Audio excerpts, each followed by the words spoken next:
This is the $2 storage trick you need to see for your craft room or workshop. For this project, I bought 1x4 furring strips. Using a miter saw, I cut 9 pieces to 33 inches long and 2 pieces to 79 inches. I laid them on the floor and arranged the horizontal strips with the spacing I needed. To connect them, I applied wood glue, added a nail to keep them together, while I drilled holes with a countersink bit and then recessed the screw heads. Once the frame is built, I applied primer and painted it. I used a brush first on the edges and corners, then used a foam roller for the remaining surfaces. Totally 1 coat of primer and 2 coats of paint. The secret isn't just the storage, it's where it goes. I am mounting this rack on the wall behind my craft room door. I marked the location of the wall studs using a stud finder and drilled holes in the top horizontal wooden rail of my storage unit. On the bottom, I added extra support by installing L brackets. Finally, I added thin wood strips as a front lip on every shelf to hold the items without them falling out. I simply added glue dots to temporarily hold and then nailed it permanently. Now I can stack everything like spray paints, small bottles of stain, paints, and even vinyl rolls. The spacing is perfect for these items. It's a simple, space-saving idea that hides right behind the door. The space behind my door is only 4 inches deep, but look at how much craft supply fits inside. It's easy to build, easy to hide, and instantly gives you tons of storage to organize your craft supplies. We just bought a house that needed a lot of work. There is this weird room leading from the garage into the house. It had a closet that I knew we wouldn't use, so I decided to make it into a usable space. After measuring the length and width of the closet, I transferred those measurements onto the doors and cut them to size.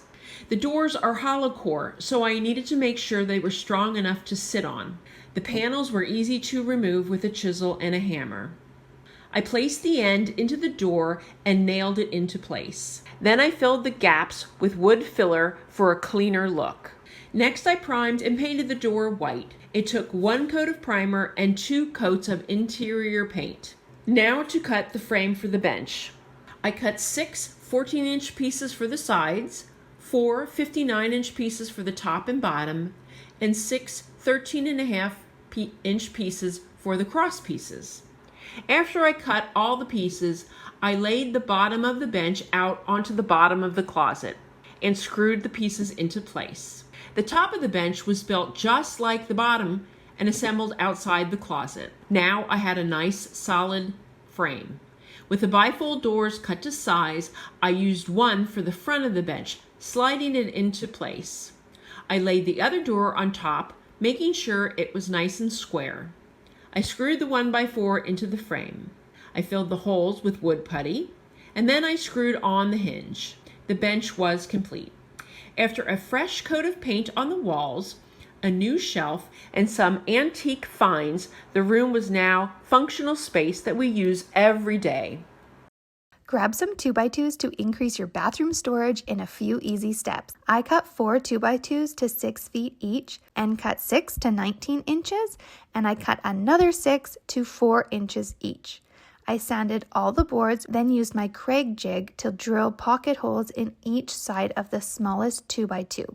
I secured the 4-inch boards to the 19-inch boards with pocket screws and wood glue to make a rectangle.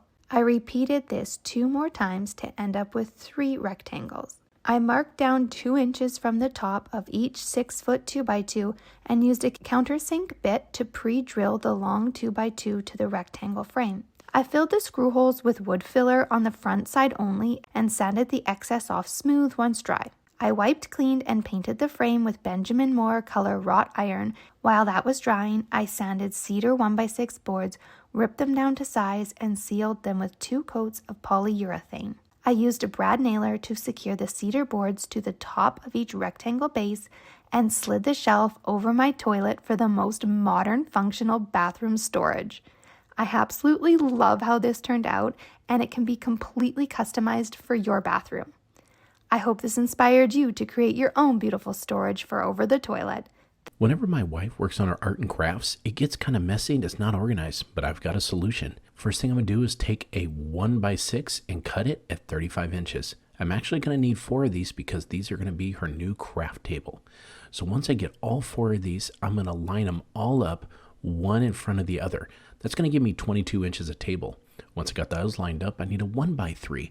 I'm also going to cut that at 35 inches. Each one of these 1x3s, which is 2 of them, is going to go up and down the side of the table. I'm going to use glue because glue is such an amazing adhesive. I'm going to set that over on the side of the tables, as you can see from the 4 boards. Once I got in place, I'm going to use brad nails to hold it. Doesn't take much. Now it's time to do the top and the bottom of the table. This is only 17 inches. Again, I'm going to put some glue out and put it in place. What that's going to do is join all 4 of these 1x6s together. We're going to let that set up, and here's our table, but it's upside down.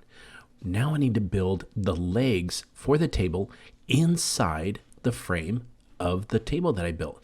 I'm going to set 2 boards on the inside, and there's going to be a 12-inch board that's going to go in the middle.